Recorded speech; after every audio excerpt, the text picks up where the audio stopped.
हिमालय की शांत वादियों में कैलाश पर्वत पर भगवान शिव और माता पार्वती विराजमान थे। चारों ओर शांति थी, लेकिन एक दिन माता पार्वती ने देखा कि पृथ्वी पर मनुष्य बहुत परेशान है। कोई दुखी है, कोई अधीर, कोई अपने कर्मों से भाग रहा है।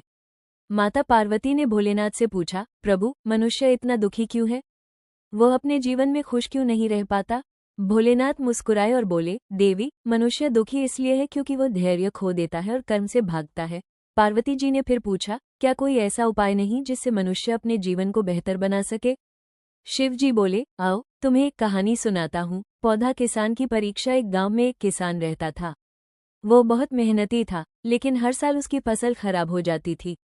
वो भगवान से नाराज रहने लगा और कहता, हे महादेव, मैं इतना मेहनत करता हूँ, फिर भी मुझे फल क्यों नहीं मिलता?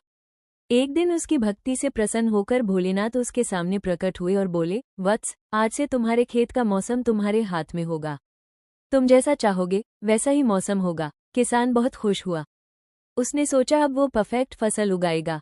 अपने हिसाब से प्रकृति उसने केवल धूप दी, जब चाहा बारिश करवाई, हवा बिल्कुल नहीं चलने दी। सब कुछ उसने अपने हिसाब से किया। कुछ महीनों बाद फसल बहुत सुंदर दिखने लगी। किसान खुश होकर बोला, अब तो इस बार बहुत अच्छी फसल होगी।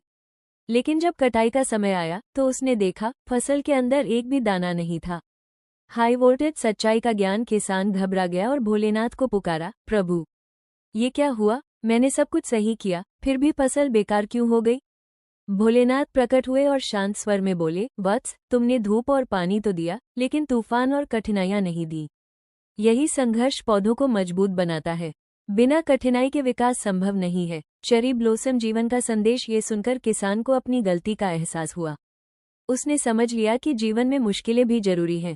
भोलेनाथ ने पार्वती जी की ओर देखते हुए कहा, देवी, यही मनुष्य की सबसे बड़ी भूल है।